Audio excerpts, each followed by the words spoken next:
The sky stretched endlessly, clear and blue, with thin, wispy white clouds drifting through it.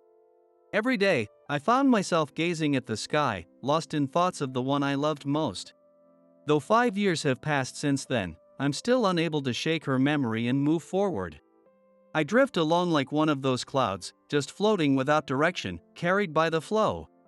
Meeting someone happens suddenly, and parting is often just as abrupt.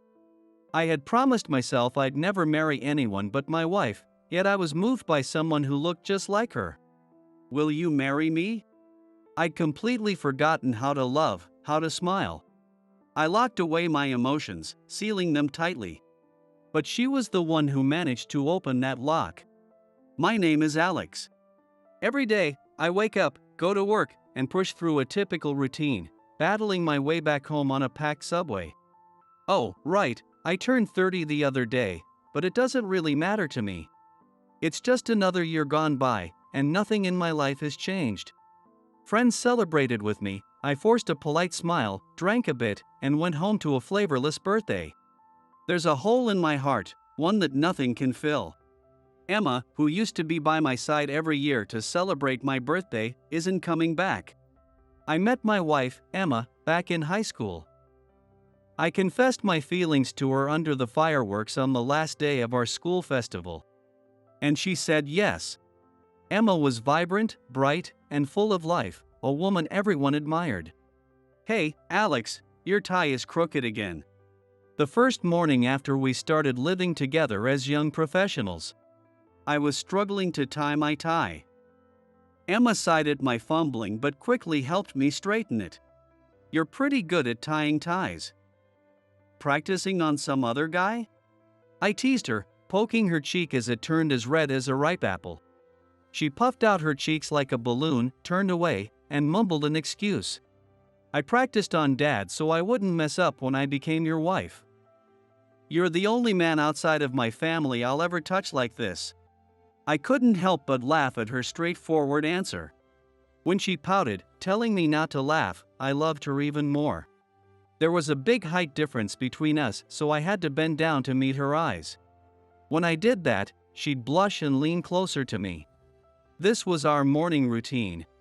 Even after we got married, we planned to stay a loving couple, even if we had children one day. And that's why it hit me like a bolt from the blue. Emma. Oh, no, please, open your eyes. God can be so cruel. What had Emma or I done to deserve this? After losing her so suddenly, I lost interest in everything, sinking into a daze once I sent her off to the heavens. Friends and relatives brought me matchmaking offers, worried about me, but I turned them all down. I couldn't imagine spending my life with anyone but Emma. Even now, 5 years later, it's the same. I find myself staring blankly at the sky, watching thin, white clouds drift slowly, as if swayed by the wind.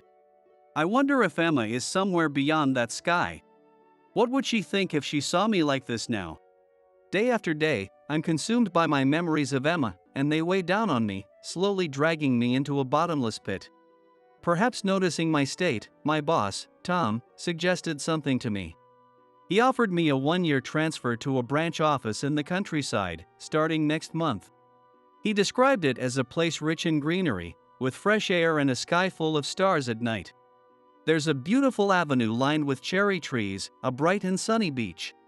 The sound of autumn insects you hardly hear in the city, along with winter skies as clear as glass. Tom reminisced about his hometown as he described the healing power of the natural beauty there. Something he thought might soothe my burnt-out spirit. Feeling guilty for causing even my colleagues to worry, I decided to accept the offer. I had been considering moving for a while. Staying here, I couldn't escape Emma's lingering presence. Even at home, I could find no peace. Emma was supposed to be my beloved wife, yet over time, her memory had come to haunt me, like a curse that darkened my heart. If I stay this way, I won't even know how to face her when I see her again someday. Not wanting to turn my cherished wife into a restless spirit, I chose to leave this place. Although I could have taken a company-provided apartment, I preferred to avoid seeing my co-workers outside of work. They all knew my story, and I didn't want their sympathetic glances. People at the new branch probably wouldn't know about my past, but shaking off the weight of my memories would still take time. I decided to find a place where I'd have as little contact with my colleagues as possible. With the company's housing allowance, I rented an apartment I found on my own. Excuse me. A soft voice reached my ears. My name's Rachel, and I live next door. Nice to meet you. My first impression of her was that she seemed terribly shy, almost like a ghost fading into the background. Her long bangs even made it hard to read any expression on her face. But since she greeted me, I had no choice but to reply. I'm Alex.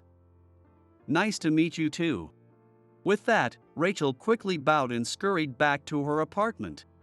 Since then, for some reason, she'd let out a small gasp whenever she saw me, treating me almost as if I were the ghost.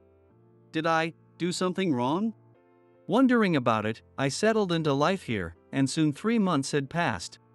Eventually, Rachel seemed to get used to my presence. She began greeting me, albeit in a soft, nearly inaudible voice. I'm sorry if I was rude at first. I'm a bit nervous around people. Perhaps it was some form of social anxiety. If so, her timid behavior made sense, and there was no need for me to think too much about it. Then, one day, as I was heading home straight from work, I heard raised voices in front of our apartment building. I didn't know the man, but the woman's voice was unmistakably Rachel's. I didn't want to get involved in any trouble, but the atmosphere was tense, and I couldn't ignore it. Do you need something from her? When I asked, both of them turned to look at me. Rachel let out a small gasp, and the man, flustered, quickly left. I'd always been over 6 feet tall, and though I wasn't aware of it, people often said I had a stern look. Emma used to tell me, "You're misunderstood a lot, but you're such a kind person, Alex." The man caught sight of me, then hurriedly disappeared from view. Rachel then bowed her head. Thank you for helping me. Seeing her looking apologetic, I decided not to press her about the incident. There've been reports of strange men around here lately. It might be dangerous for you to go out alone. I gave her that warning and was about to head back to my room when I felt a strange pull, something stopping me. You said the other day that you'd let me thank you sometime. So, could I ask now? That day, she must mean a few days ago. I'd been thinking of Emma, getting dangerously close to a spiral, and ended up drinking alone at a bar after work. I just wanted to forget to erase this feeling somehow. Out of guilt towards Emma, I found myself wishing that this heaviness in my heart would just disappear. Barely managing to get home, my vision blurred, I struggled to get my keys from my bag. With a heavy sigh, I slumped against my door. I'll stay here and let the night breeze cool my head until I sober up a bit. I must have fallen asleep because the next thing I knew, I was waking up, feeling as if I were being dragged. Oh, you're awake. It turned out Rachel had found me asleep outside my door, retrieved my keys, and was helping me inside. I'm sorry. I can manage from here. I'll repay you for this someday. After that, I blacked out, waking up the next morning with a hangover I deeply regretted. Rachel must be talking about that night. When I looked back, Rachel was lightly holding onto the edge of my sleeve. If it's not too much trouble, would you have dinner at my place? Her face was still hidden under her long bangs, as unreadable as ever. But this time, Rachel, who usually never voiced her own opinions, was expressing one for the first time. Would that really be a thank you? It almost feels like I'd owe you again. At my words, she lowered her head, looking a bit troubled. Her hair cascaded over her face, concealing it even further. With a silent sigh, I turned fully toward her. Are you still afraid of me? She gave a small shudder, and her pale fingers gripping my sleeve trembled slightly. Emma used to brush it off, but given my height and my somewhat intimidating expression, I must seem daunting. Especially to someone as small as Rachel. I chuckled wryly, remembering how even my female coworkers used to say I looked intimidating. Then, as the big guy I am, I looked down at her, noticing how she seemed to shrink slightly under my gaze. To meet her eyes, I slowly bent down. Even though I tried to make eye contact, her hair fell in the way, making it hard to see her eyes. I didn't want to make her more nervous, so I spoke gently. I have no reason to refuse. I haven't done any grocery shopping today, so if you're offering, I'd be grateful. If that's what you'd like, Rachel. As I said this, I thought I saw a faint smile on her face. And with it, a strange feeling began to settle in my chest. I'd never been swayed by a woman's words before, so I couldn't quite understand why Rachel's words affected me now. Perhaps it was just that I felt unable to leave someone who seemed so fragile to face things alone.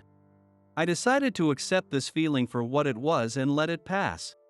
Upon entering her apartment, though, something felt off right away. In the shoe rack sat a pair of men's shoes, and a large suit jacket hung neatly on the rack by the door. Spotless and carefully maintained, it was clear someone else lived here.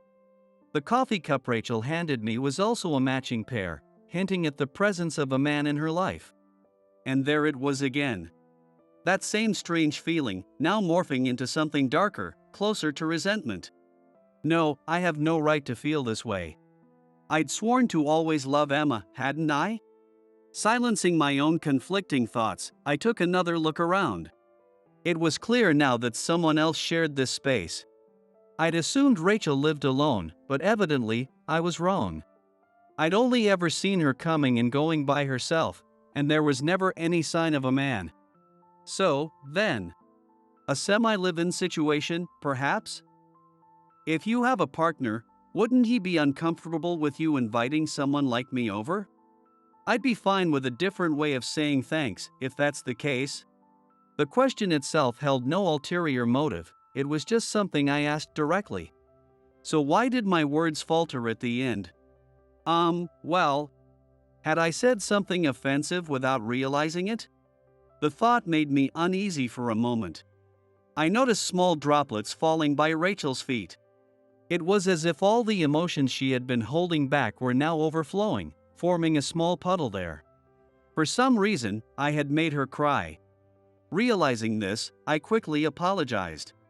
I'm sorry. I didn't mean it in a strange way. But Rachel shook her head slowly and heavily. No, it's not that. Despite her words, her tears continued to fall, unchecked. Realizing this wasn't going anywhere, I gently guided her to sit on the sofa. She settled down quietly, her eyes tightly shut as if trying to endure something. Seeing her like that, I found myself unexpectedly projecting my own experiences onto her. For a while, I watched her from a short distance, glancing at my phone as I kept an eye on her until she calmed down. I figured she wouldn't want to be stared at while she was crying, so this was my own clumsy way of being considerate. Aren't you supposed to say something comforting in times like these? A voice drifted through my mind. Emma wasn't here, and no matter where I searched in this world, I'd never find her again. Still, even if she had been here, Rachel and I were nothing more than neighbors, nothing more or less. So I just stayed quiet, doing the only thing I felt I could, waiting. A few minutes later, her sobs finally began to subside, and she spoke quietly. I'm sorry you had to see that. No, it's fine. In my usual, unthinking way, that was all I could say. The silence that followed filled the room, resonating against the walls bathed in the amber light of sunset. Broken only by the sound of our breathing. After a while, Rachel looked up slightly. The photo on that shelf. Following her gaze, I saw a framed photo of a couple. The man looked down at the woman with a gentle, affectionate gaze. The woman, modestly yet affectionately, wrapped her hand around his waist and looked up at him with eyes full of love. In a subdued tone, Rachel spoke. That's my husband. He passed away. Her words hit me hard, tightening something in my chest. The presence I'd sensed here wasn't just some imagined feeling, it was the lingering traces of her late husband. I believe, Alex, you also lost your wife before her time, didn't you? I vaguely remembered mentioning it in passing to one of the older ladies in the neighborhood. She had asked why I still wore a ring on my left hand, and when I explained, she'd looked at me with sympathy. I'd never wanted anyone's pity, which is why I usually kept quiet about it, but I hadn't expected her to remember. It's been 5 years now. I'm just a man who can't seem to move on, clinging to the memory of his wife. If anything, I'd prefer if people laughed it off rather than pitying me for it. I slowly closed my eyes. Whenever I did, Emma's bright smile and the sound of her laughter came to mind, vivid like sunlight. Maybe, no matter what, I'll never be able to forget her. Then, as if sensing the thoughts swirling inside me, Rachel spoke, cutting right to the heart of it. Even after rising to the heavens, would a spouse truly be happy to know that the one they left behind can't let go of them? I opened my eyes. As my feelings for Emma gradually transformed into a lingering attachment, binding me, could I still call it love? I couldn't answer Rachel's question. To think that Rachel, too, had lost her beloved partner. And, like me, she hadn't been able to break free from the sorrow of that loss, continuing her life on autopilot. My husband passed away 3 years ago. Since that day, this room has been frozen in time. His suit, his bag, his shoes. Everything remains exactly as it was. I haven't been able to escape that moment. She couldn't bring herself to clear away his belongings because it would make his absence feel final, leaving her too heartbroken to handle his possessions. I understood that feeling all too well. Even though I'd moved here, I still kept my place in New York. And besides, I've left all of Emma's belongings just as they were. I could now see why Rachel had left her husband's things as they were and why she held on to such heavy emotions. And yet, there was one thing I couldn't understand. You still think about him, don't you? So why invite me here? Rachel looked at me with a resolute expression, and, seemingly without reason, she said, "Please, marry me." She tilted her head slightly to the side, and her heavy bangs slowly followed the pull of gravity, drifting softly. Then, one dark, hollow eye devoid of any highlight fixed intently on me. It was as if I were being watched by a predator. My body froze, unable to move. Her eyes held a color that was uniquely haunting. They looked like the endless depths of darkness, as if all dreams and hopes for tomorrow had been drained. The eyes of someone familiar with despair. I recognized them immediately. Once, after losing Emma, I looked in the mirror for the first time and saw my own eyes. Rachel now had those same eyes. I swallowed hard and managed to speak. "What do you mean by that? We've only known each other a short time, and we're not even together. So why bring up marriage all of a sudden?" As if anticipating my reaction, Rachel replied in a calm voice. "We should use each other. So, please, let me use you, and use me in return." I couldn't look away from her eyes. And just like that, a week passed. I barely remembered what happened after that. We had dinner together, exchanged few words, and I returned to my apartment.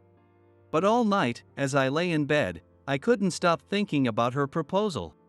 The shock of her sudden offer to marry was one thing, but her words about using each other. I hadn't fully grasped what she meant, and I ended up declining her proposal, at least for the time being. But that night continued to haunt me, replaying in my mind even at work.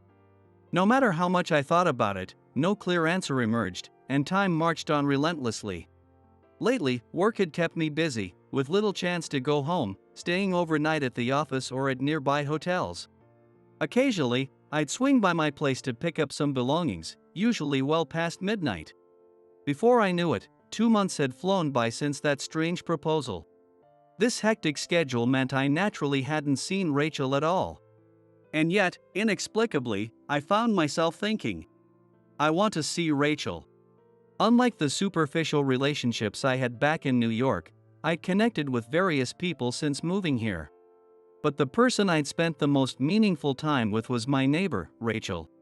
"I didn't realize you look so beautiful when you smile, Alex." I remembered the day she said that, and the memory constricted my chest. Somehow, I'd found myself smiling naturally in her presence, even though I'd forgotten how to. There was no question about what those feelings meant. That evening had created a rift, but little by little, I'd started to become aware of my feelings for her. That was precisely why her sudden proposal had thrown me, making me feel I needed time and distance to think. Fortunately, I could use work as a legitimate excuse to keep that distance. But at the same time, I was beginning to lose the confidence to face her directly. I worried that the next time I met her gaze, I might lose myself and be overcome by some impulse I couldn't control.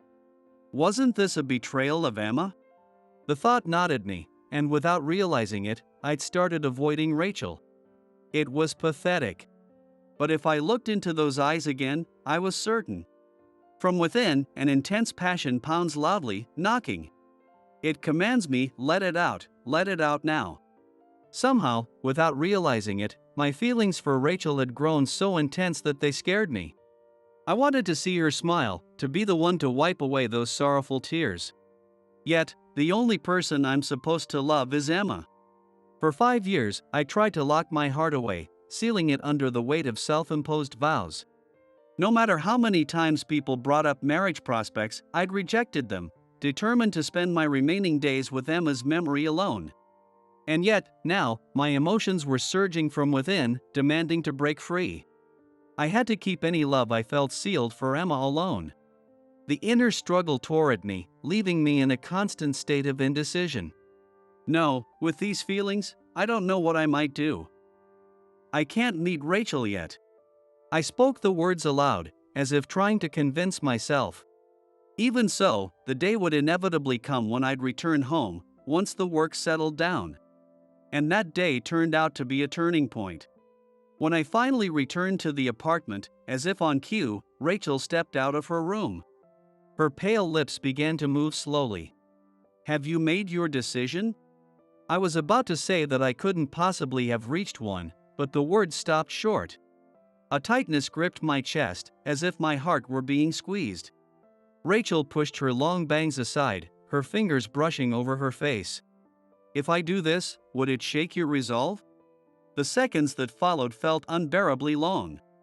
The pressure in my chest grew stronger, and I realized my breathing had grown shallow. I was utterly shaken. "Emma." In a hoarse voice, I uttered the name of my beloved. To Rachel, and no one else. Standing before me was undoubtedly Rachel. There was no doubt. I knew it with 100% certainty. And yet, what I saw was Emma. The surreal image made my head spin, and I instinctively covered half my face with one hand. What's happening? She's gone. Am I so exhausted that I'm hallucinating now? It had been so long since my heart had felt this unsteady. Like that day, when I traced my fingers over Emma's cold cheek. Unsure of what to do, tears began to spill from my eyes. And then, Rachel delivered the final blow. "Please, marry me." How much time passed after that, I don't know. Minutes, maybe hours? The sun had long since set, and the warm glow of a single light filled the room where we stood. In the end, I married the woman who was, in so many ways, a reflection of my beloved wife. To put it simply, I don't regret it, but my emotions are tangled, and my thoughts haven't caught up. Emma is gone, a presence forever beyond my reach. I knew that in my mind, but seeing Rachel smile at me so beautifully, so effortlessly capturing my heart, the passion I'd held back had finally overflowed. And in that instant, I came to a single conclusion. Standing beside me was Rachel, still hiding her expression under long bangs. "It must have surprised you, but I'm actually Emma's twin sister." I remembered Emma mentioning it once. My parents divorced when I was young, and I was too young to remember, but I found out later that I had a sister. To think that this twin sister, the one I'd thought of as only a distant part of Emma's past, was standing right here, as Rachel.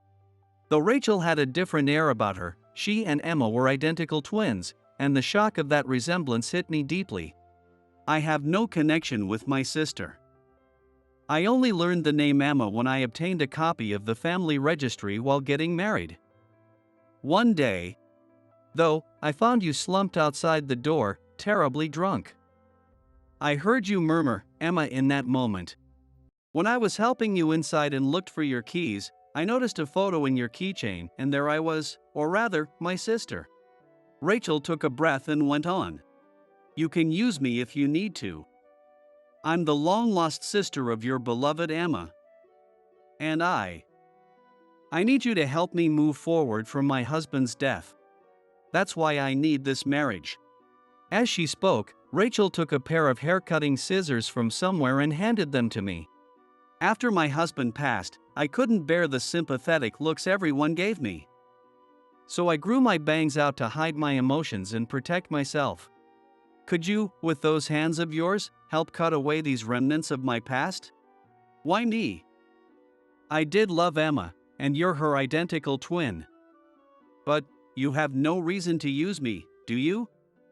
If it's a man you wanted, there are plenty of others out there. So why? She remained completely still. She exuded an air that all but said, if you want to know more, do exactly as I've instructed.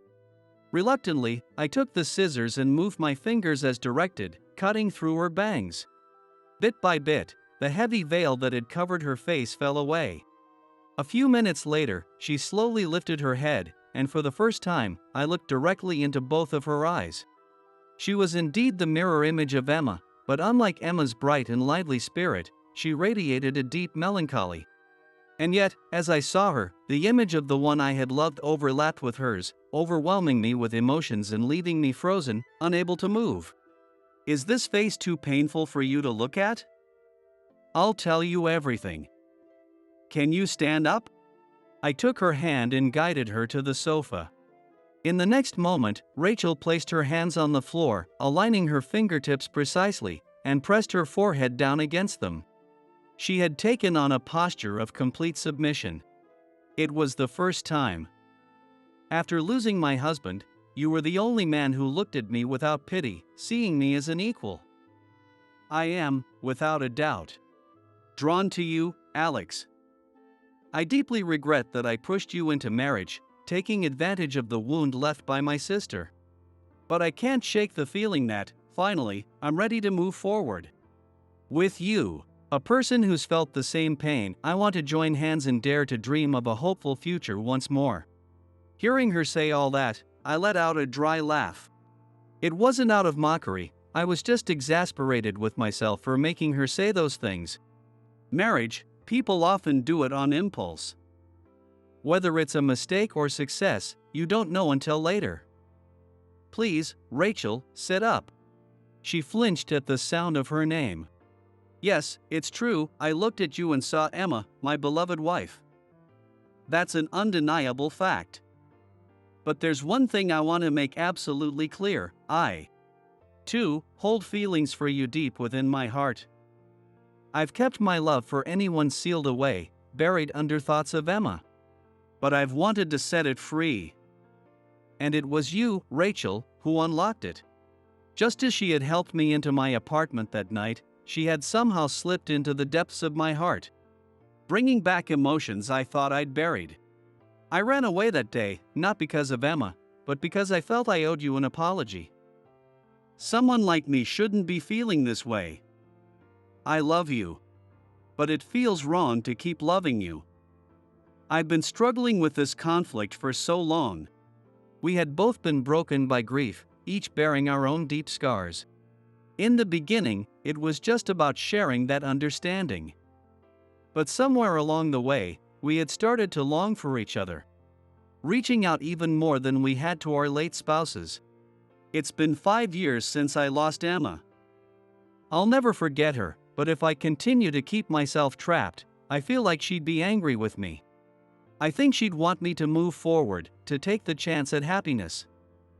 I've been afraid of grasping it. But with you, someone who's also hurt like me, I feel like I might find the courage to reach for it again. This marriage was my choice, too. While it may have begun impulsively and with hesitation, I knew now that I truly loved Rachel. Not as Emma's replacement, but as someone unique and precious in her own right, someone I wanted to protect. I don't know where this path will take us, but sometimes it's best to go with the flow. You're not Emma, you're Rachel, someone worth cherishing. And I swear here and now, I will never use you. Will you give me your answer?